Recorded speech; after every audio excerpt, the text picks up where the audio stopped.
Yes. Yes. I think I was a bit taken aback by the prosecution's attitude.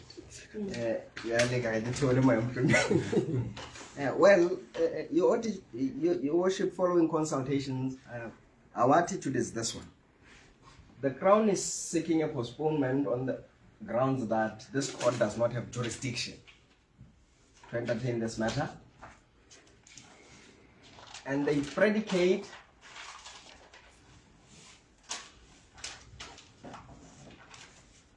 their position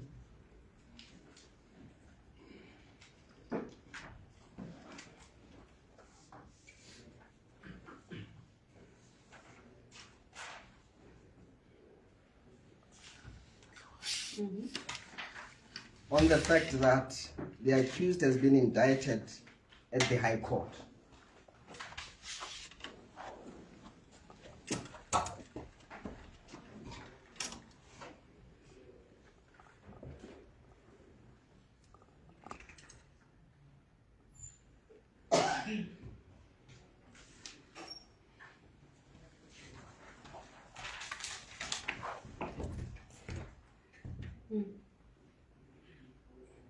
And our position is that is neither here nor there. It doesn't speak to jurisdiction.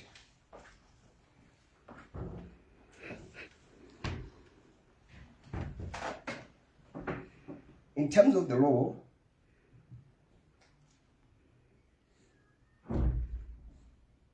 the remand court, which is this court,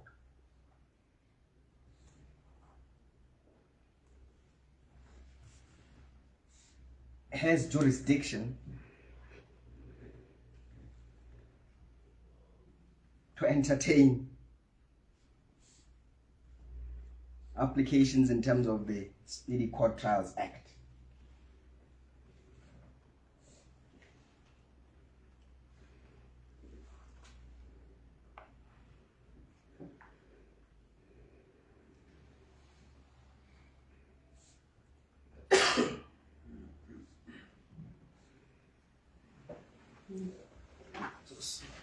So the only jurisdictional fact, as far as the court is concerned, should be that there's an accused person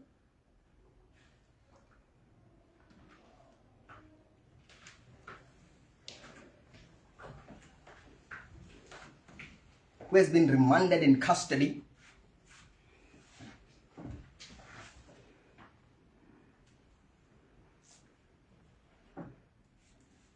and that the period of incarceration should exceed 60 days. Now, those are the jurisdictional facts that must exist. And the only determination on that day, which is today, is whether there are exceptional circumstances that warrant the detention beyond the 60 days.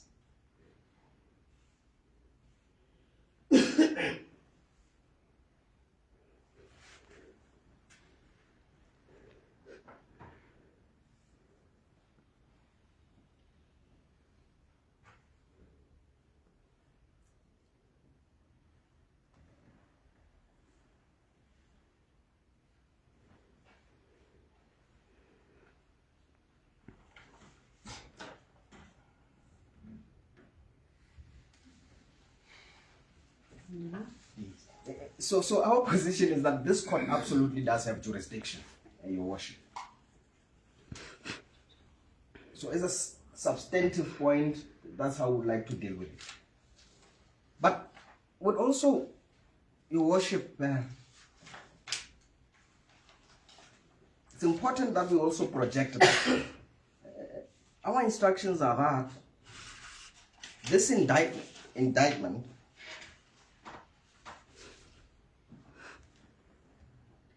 has been done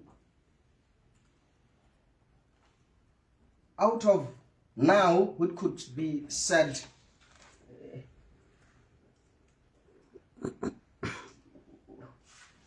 which we call now a deliberate strategy by the prosecution to delay this case.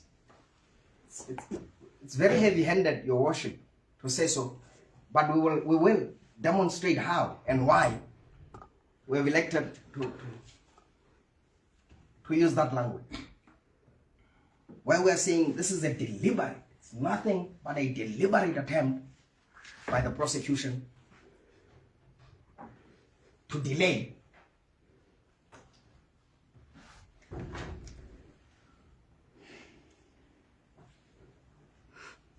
the application for release.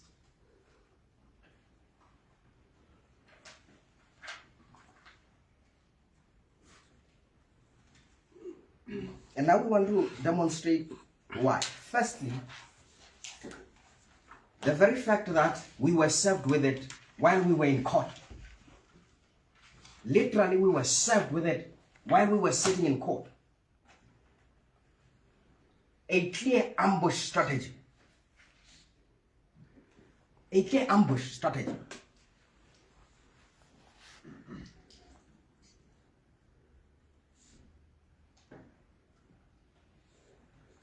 Designed precisely to postpone.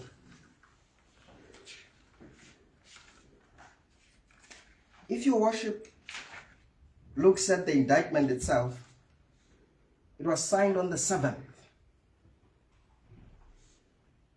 of November.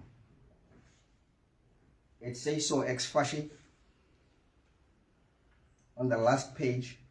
It's on the 7th. Today is the 11th. They literally picked not just the 11th day, but the 11th hour. Quite literally. And there's no justification whatsoever why that happened. None. Well, and a colleague was content with, oh well, I gave Mr. Tsepo a call. But that's not enough.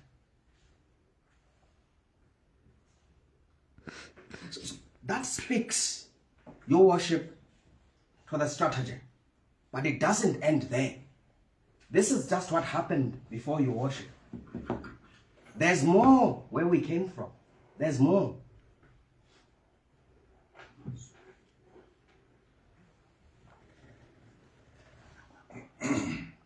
Yeah.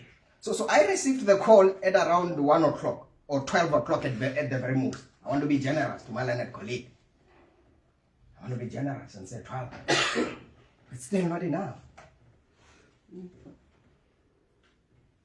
But like we said, Your Worship, this was not the first time this happened. And I want to now bring the court's attention with what will appear on the record itself.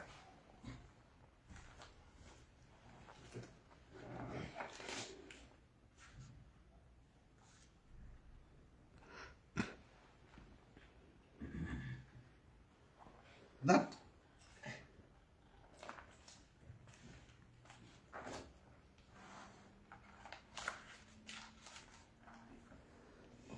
the application, Your Worship, for release, this application, was served on the Crown on the 16th of September. But they knew before then that we were going to serve them. But for the record, they were served on the 16th September. And the matter was to proceed on the 26th of September.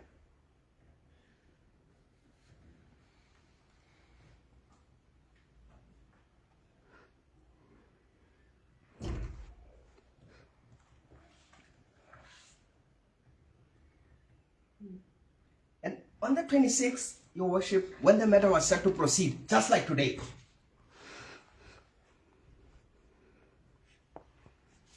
the prosecution and the Crown rose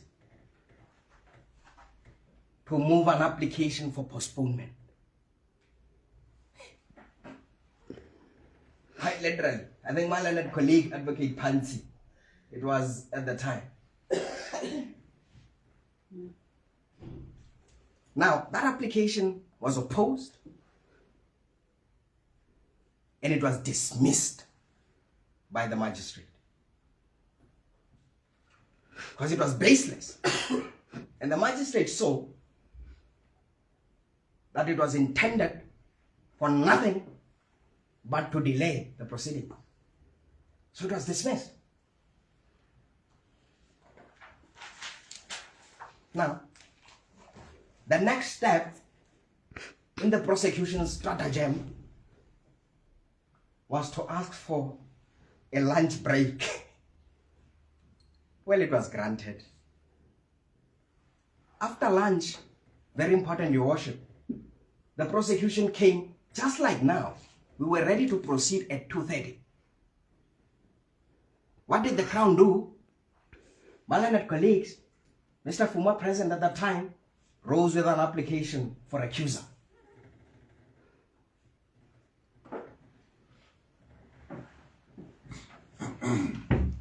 We were not even made aware of the recusal application in the morning. In the morning, postponement.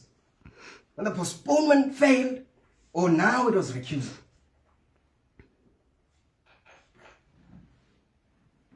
And we submit that recusal application, again, was nothing but an attempt to delay and in doing so deny the accused his constitutional right to liberty. That was the only reason. The judgment was granted, or ruling was granted, on the 7th, Your Worship. So on the 7th,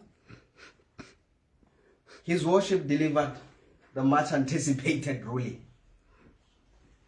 We're not going to the nitty-gritties, but what is important for today's case and for Your Worship to note is that His Worship Tamai made a finding that the application for recusal was absolutely baseless. That was a finding of the magistrate. Absolutely baseless. He said, despite the prosecution leading three witnesses, they couldn't establish a thread of evidence to establish the case. And at the end of the day, the magistrate came to a conclusion that this recusal application was nothing but an attempt to delay. This is why he said, despite no grounds, I recuse myself. Come on, Ts'ehla. The Crown e mahlo a mafubedu. They are going to take this matter on appeal and have further grounds to delay.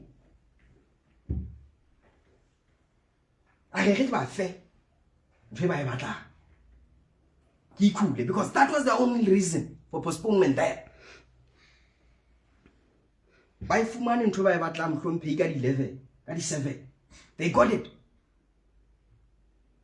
Despite principle defying him, he stepped aside. We were supposed to proceed, therefore, today.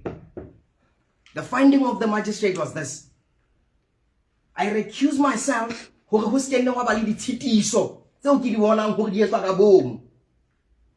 the finding of the magistrate. And it went further to say, set this matter down immediately.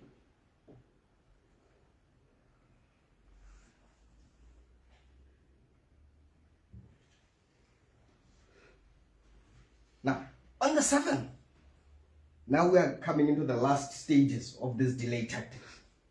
The 7th, The judgment is not in their favor, but it gives them what they want. Now they have to proceed. What do? Or conveniently now, we have this indictment in the High Court. Conveniently now, when everything else has failed. So, that is the context within which, Your Worship, we submit that this indictment, not only does it lack in substance, but most unfortunately so, it is being made for malicious purposes. And the history speaks for itself.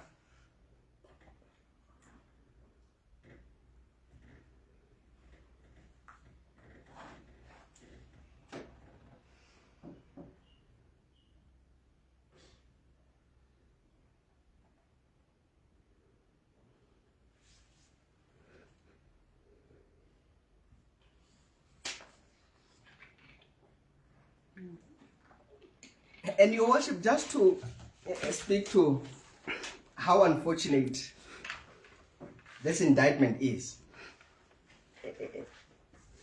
we have noted that the charges that are referred to the High Court are tribal here in the Magistrate Court. The charge of treason, that which could only be tried in the High Court. No, they left that one here at the Magistrate Court. In terms of the law, this one will be tried at the High Court, the treason charge.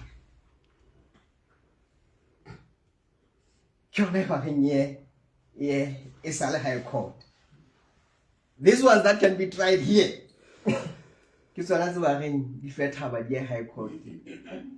Again, that incoherence.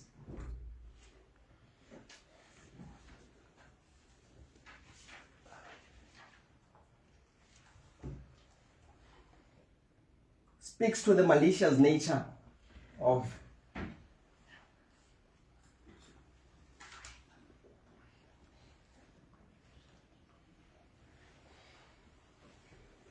and now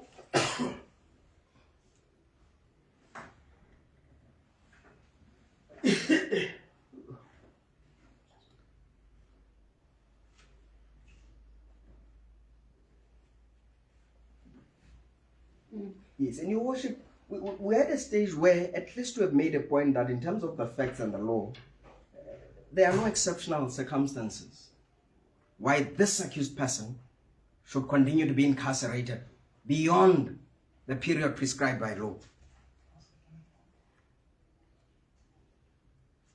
And ours today, Your Worship, is to demonstrate that the prosecution is not ready to proceed.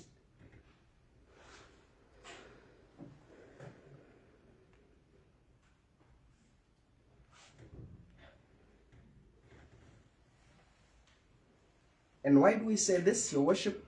Firstly, yes, they are not ready to proceed. Why do we say this? They have not provided the defense with any witness statements.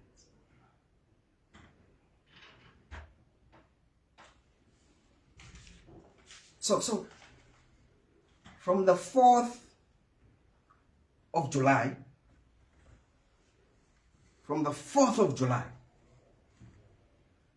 remanded in custody up to today, the accused is not any more informed of what evidence there is against him. Still clueless.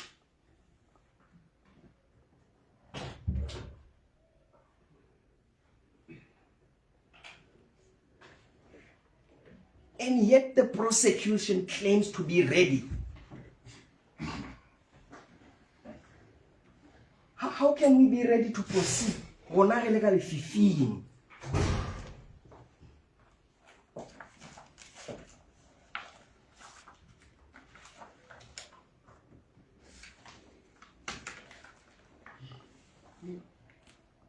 And the issue of statements It's serious because the prosecution undertook, on the record, it will reflect, that they promised to provide witness statements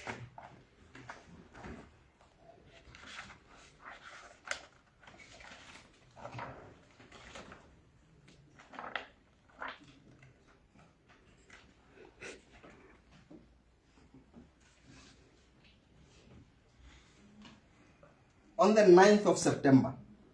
Yes, they had promised, Your Worship. And this appears just so that when Your Worship reads the papers, it appears on paragraph 5.3 of our founding affidavit. 5.3. It says, the record will reflect further that the prosecution had undertaken to provide witness statements by the 9th of September. They undertook.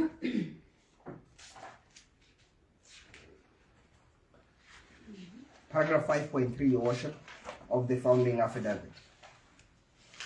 So they, and it will also appear on the record of the appearance that preceded the 9th of September. That would be around the 6th or so. So it appears on the record that they promised to provide witness statements. Yet today, nothing whatsoever.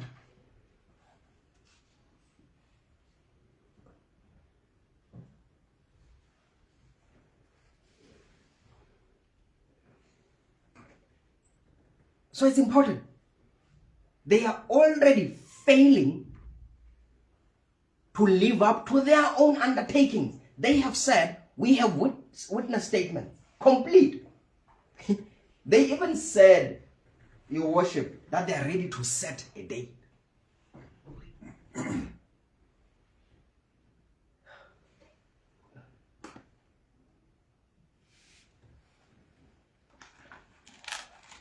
And of course,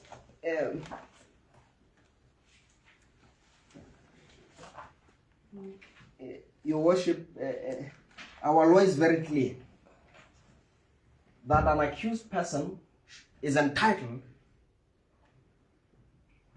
to witness statement at the earliest convenience. At the earliest convenience. Not at the discretion of the DPP, certainly not. At the earliest convenience. And the law goes further to say,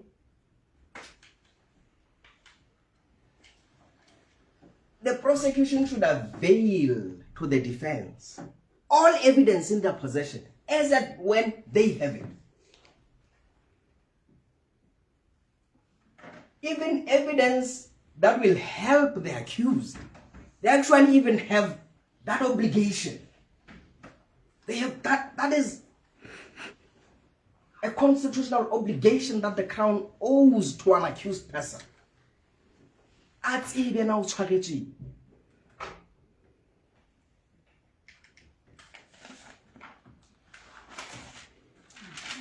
And Your Worship will provide an authority for that case. It's the case that was argued by the late High Profile KC. Molapo. The Poko Molapo. My learned colleague came to my assistance. They have been argued. Give our football High Profile KC.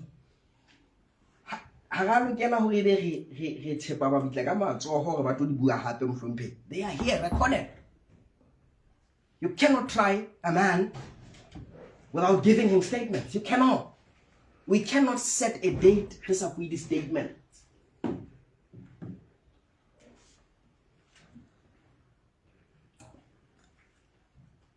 And this continued position has already caused prejudice. And this is how. The Crown made an application to separate charges, and today they've made a decision to indict, to take certain charges to the High Court.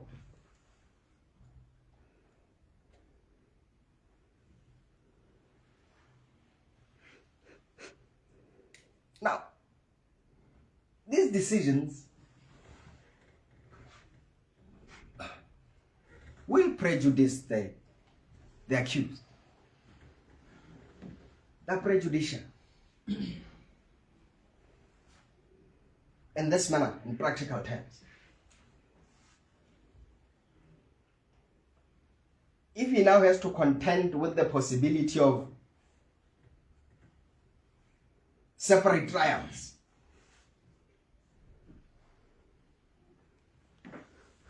but that emanate from the same facts,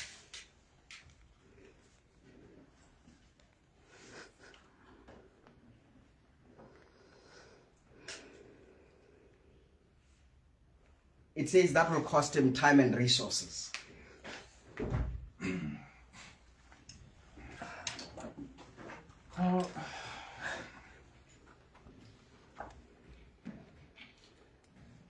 Your Worship, I'm trying to follow the submissions by my learned friend. Well, I actually not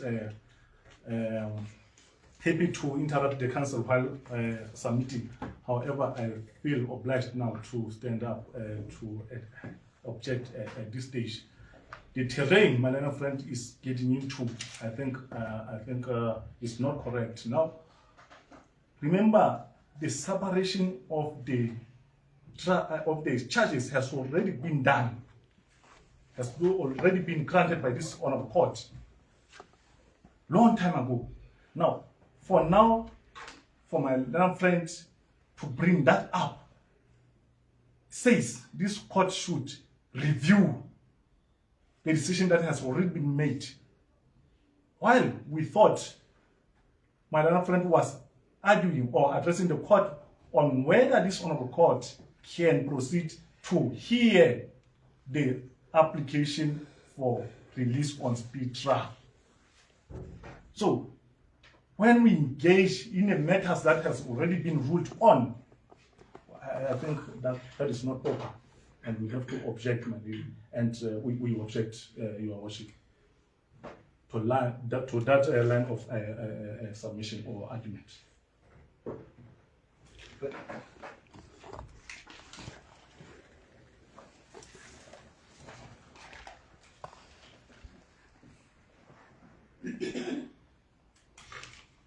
Well, Your Worship, we are not making those submissions to ask the court to overturn that decision.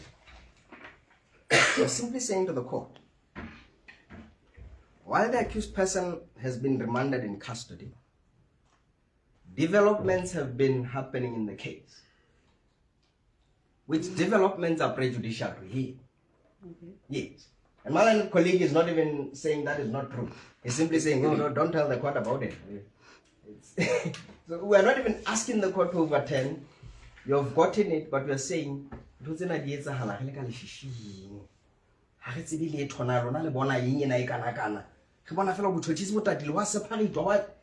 high court, but they don't want to talk about anything. They don't want to deal with the case. We are in the dark. How are we supposed to proceed, Your Worship?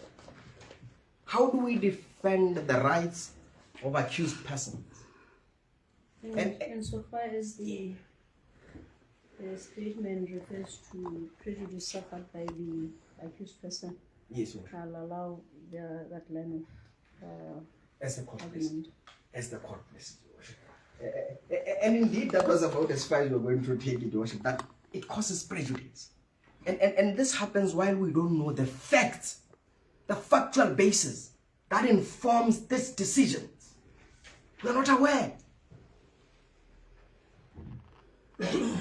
And we submit that in a constitutional democracy that respects human rights, the prosecution should act better than this.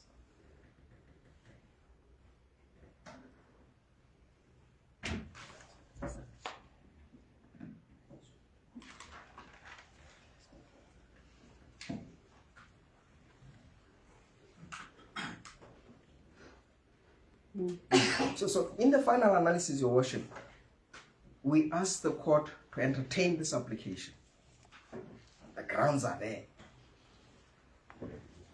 This court has jurisdiction.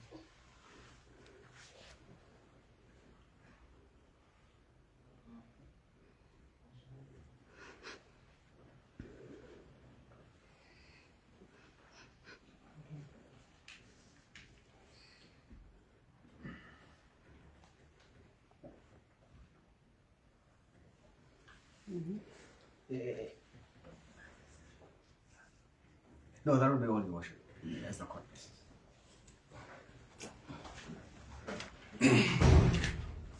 Thank you, Your Worship. First of all, Your Worship, I wish to point out that I believe the defense here misconceived our submission. We are not seeking for any postponement here. All that we are saying, we are submitting that based on the developments that are now present, namely that the accused person has now been indicted in the High Court. This court, or his remand, ends now, here and today. And therefore, this court, being a remanding court, will never do anything relating to this accused person in relation to these charges, 3 charges that have been indicted in the High Court. This is more so considering that, Your Worship, this court, in terms of Section 59 of the Subordinate Courts Act, as amended by Act number 6 of 1998, the sedition charge, that is count number 1 in the indictment, is only triable in the High Court, not here. My learned friend needs to revisit his law on this one. So, it will go together, therefore, with the additional counts in that charge, which is charge number 2 and 3. So, we acted within the law, within the bounds of the law. I was hoping and I was waiting patiently to hear this law he was referring to when he says, we have taken the counts that are triable here and left the one that is triable in the High Court here. But we refer this Honorable Court to the third section, that is Section 59 of the Subordinate Courts Act, as amended, that deals with the jurisdiction of this Honorable Court on criminal matters in respect of classes of offenses.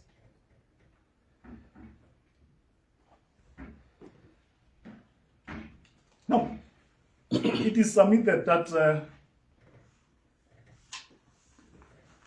or again, to take it further, now that the matter has been indicted in the High Court, in terms of Section 119, that is 119, of Criminal Procedure and Evidence Act,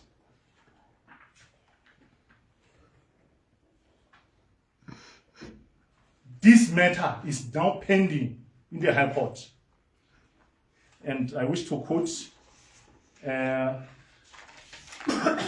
section, that is Section 119, which reads, as soon as the indictment in any criminal case has been lodged with the Registrar of the High Court, such case shall be deemed to be pending in that court.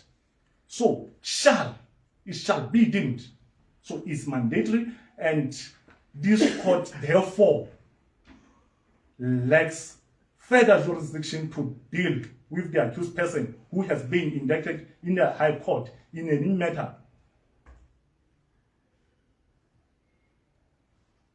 inclusive of this one. And again, Your Worship, maybe to quote the section relating to the jurisdiction of this honorable court, says, that is section 59, as I earlier referred this honorable court to. The section reads, the court shall have jurisdiction over all offenses except treason, murder, and sedition. So it takes sedition out of the equation from the jurisdiction of this honorable court. So once this matter or the sedition charge has been referred to the right forum, which is the High Court, this court cannot further engage the accused in that matter. Hence, we are saying this court is now precluded from entertaining the application on release of this accused person.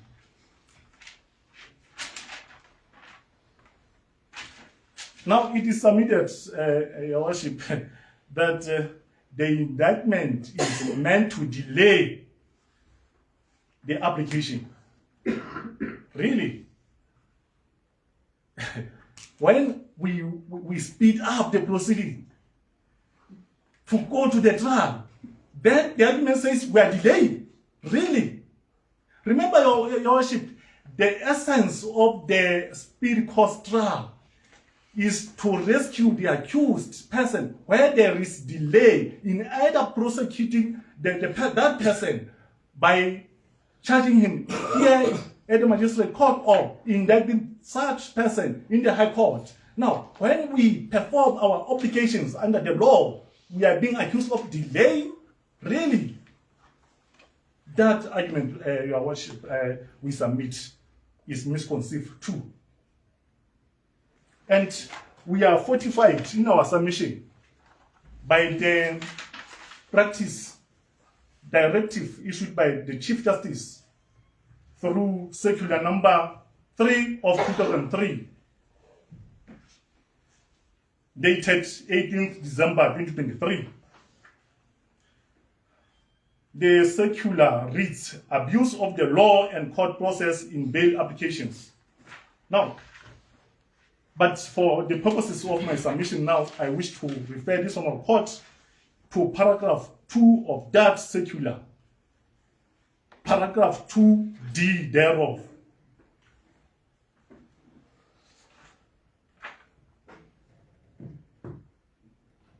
I mean, C.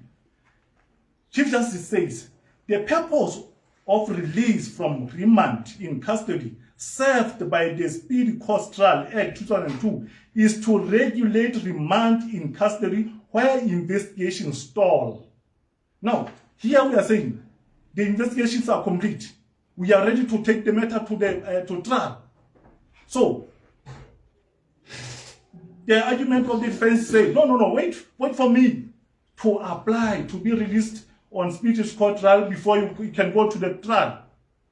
Is that what we understand their argument to be saying? When they are saying the indictment is meant to delay the application. No. We are actually fast-tracking the process, actually. We are saying, oh, let's go to the matter itself. We understand the accused person is in custody, hence we are saying, okay, let's proceed to the trial itself. Now, we are being accused of maliciously delay. Now, what the defense will not tell this honorable court is that the prosecution informed the court as far back as the 26th August. It will reflect from the minute of the file, in the file, Your Worship, the minute of the 26th August 2025, that we were ready to take the matter to trial. But guess what? The defense said, and they are not telling the court. No, we cannot go to the trial while we have the appeal pending in the High Court. That was their submission. They were saying, we do not have statement, and again, we cannot proceed to trial while our appeal challenging the remand itself still pending in High Court. Again, they will not tell the court that very appeal that they are using as shield of going to trial, that they are doing nothing to prosecute it to date. The defense, the applicant, is doing nothing, absolutely nothing. But at the end of the day, the Crown is being accused of delay, while he knows that he doesn't have clean hands.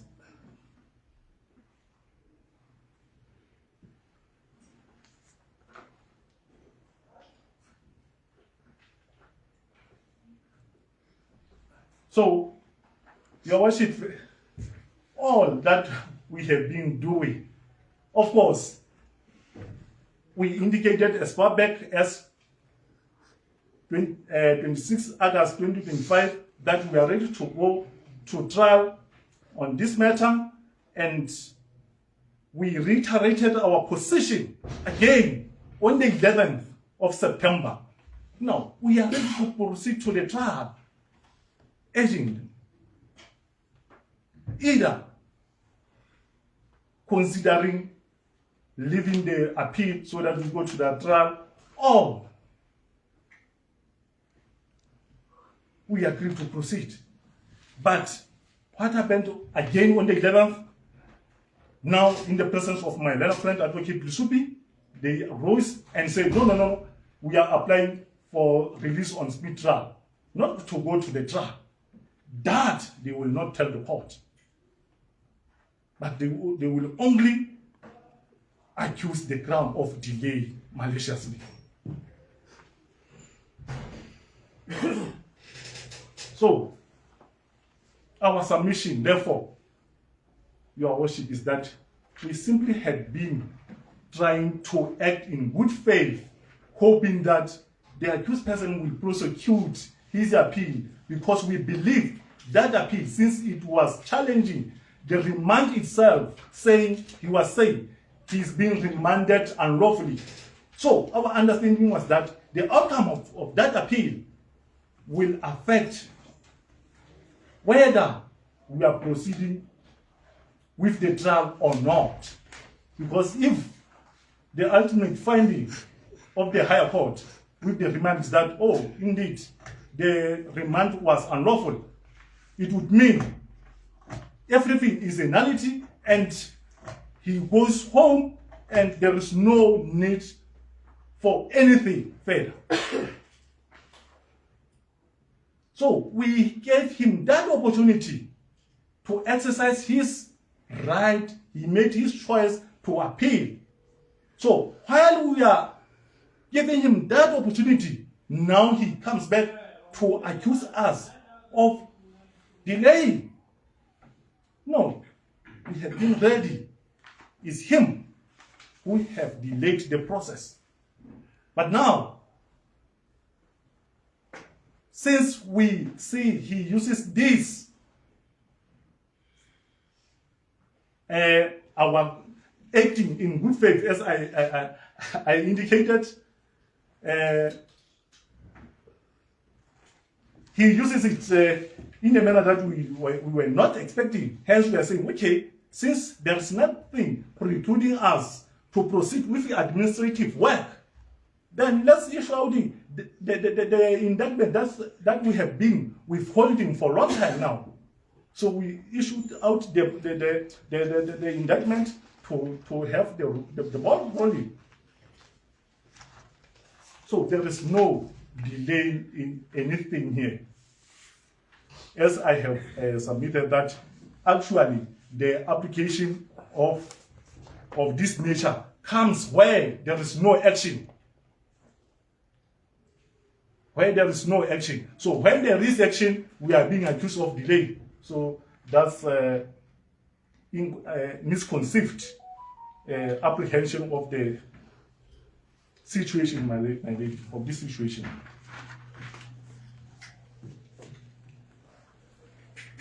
And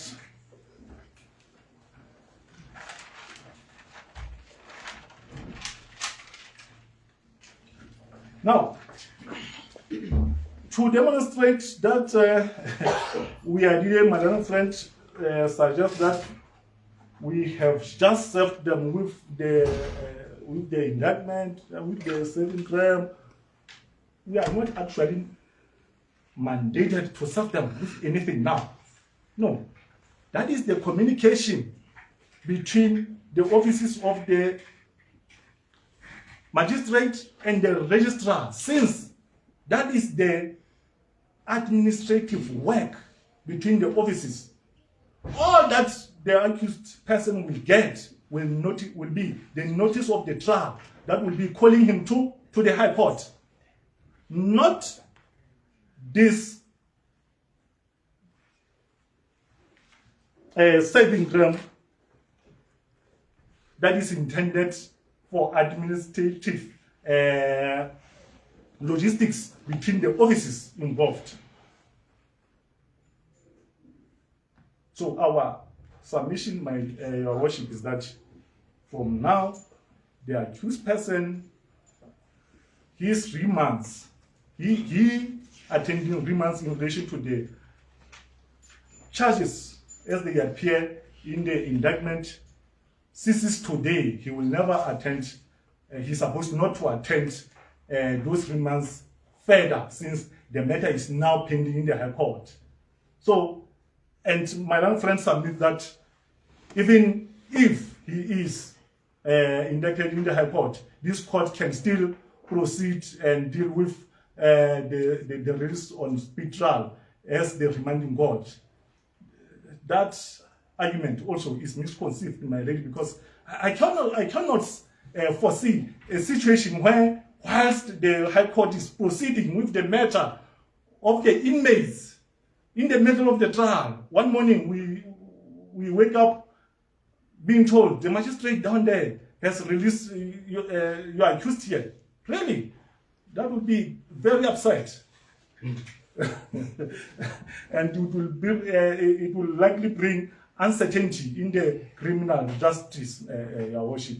Hence, we are saying, by virtue of the provisions that we have referred this on court to, this court now lacks jurisdiction to entertain this matter for avoidance to make any adverse order that the High Court, where this matter is now pending, would otherwise not make. So that's our submission, Your Worship, and we submit that now that the matter should, this application is actually becoming moot. This is actually becoming moot. It has now been overtaken by the events. So we are not actually seeking any postponement. By operation of the law, this matter of accused attending 3 months before this honorable court is terminated by operation of the law, and that's it. That's our submission, Your Worship.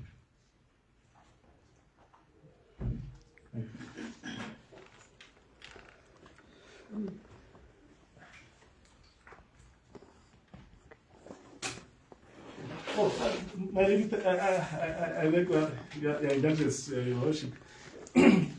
My learned friend has hammered a lot on the issue of his statements here. And fortunately, Your Worship, we have also addressed it in our answering affidavits. However, for the record, Her Ladyship will read from the record that we never undertook to give the defense statements on the 9th, as my learned friend suggests. No, the undertaking was just within 2 weeks. It was just said within 2 weeks. And we have clarified that. And it will appear from the record that, Your Worship, that undertaking came as the understanding was that, oh, we cannot proceed to the trial because we are not giving the statements, not knowing that actually the accused was also relying on the appeal. So we are saying, oh, okay, you are relying also on appeal. There is no point to give out the statements where there is likelihood of the appeal overturning the remand itself. In the event that that appeal is upheld, it would mean that whatever has been done is a nullity. And what will become of the witnesses that we have already given the applicant? Given the nature of the very danger that is inherent in criminal proceedings in relation to the witnesses. Hence, there is always in the bail applications, this condition do not interfere with Crown witnesses. Because the cause, no, there is always this inherent danger as to the regarding the witnesses. So we cannot give, or we are not mandated, of course, in the protection of those witnesses to give out the statements where there is uncertainty as to the status of that trial. So hence you are saying, after he has prosecuted his appeal and now we all know the status or there is a certainty in relation to the trial, then we'll be ready to give out the statements. And to take it further, Your Worship, it's even difficult. We have been dealing with different counsel in relation to this person. We can't even give out statements to, we don't know who to give statements unless such time they know they have to write to us, to the office of the DPP, requesting the same, so that we will know, okay, so and so is representing the accused in the trial. Because for the counsel to represent an accused person in a bail application doesn't necessarily mean that counsel will, of necessity, represent the accused person in the main trial. So we have to be made aware of, to be assured by their request to our office that I am so and so representing the accused person in this trial, and therefore I'm requesting the witness statements in relation to this trial. They haven't done that, but still they accuse us of deliberately not giving them statements. But when that time comes, we will. And there is a certainty at the end of the day. So for the applicant to have that certainty in the trial, he knows what to do. He must prosecute his appeal to finality, the appeal which he conceals from this honorable court that he has lost and is the one that he is hiding behind, not to get to the trial. So that's our submission now, Your Worship.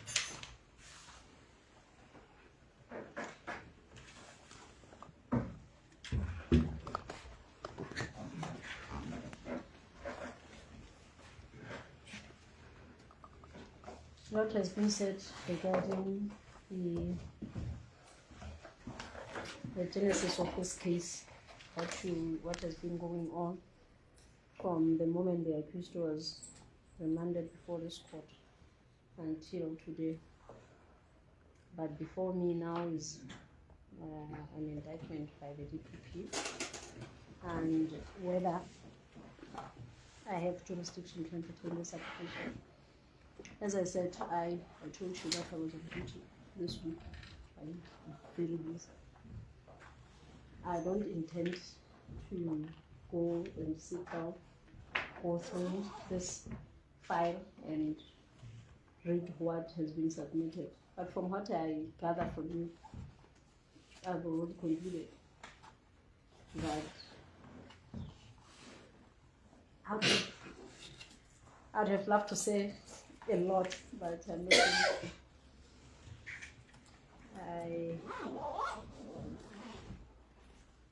I don't know what to say.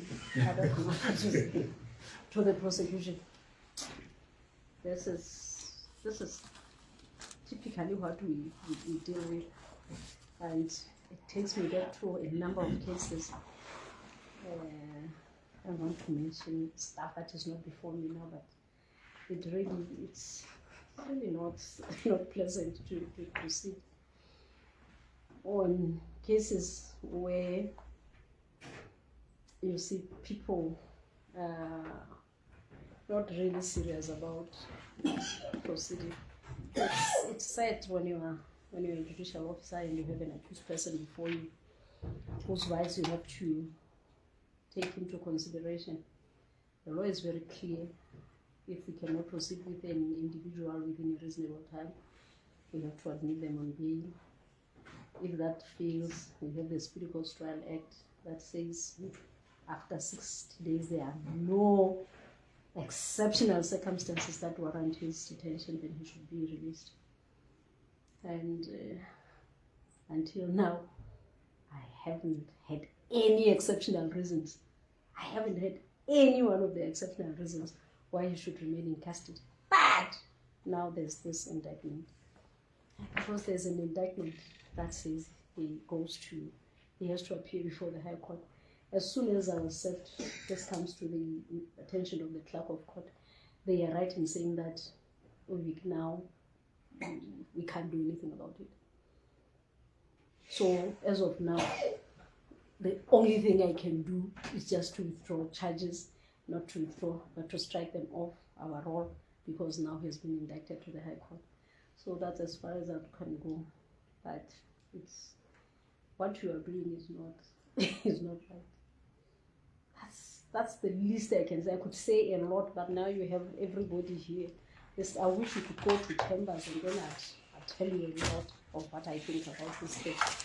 But as it is, charges have been struck off from the roll in respect of you, and what remains, as they say, on remand is the treason charge.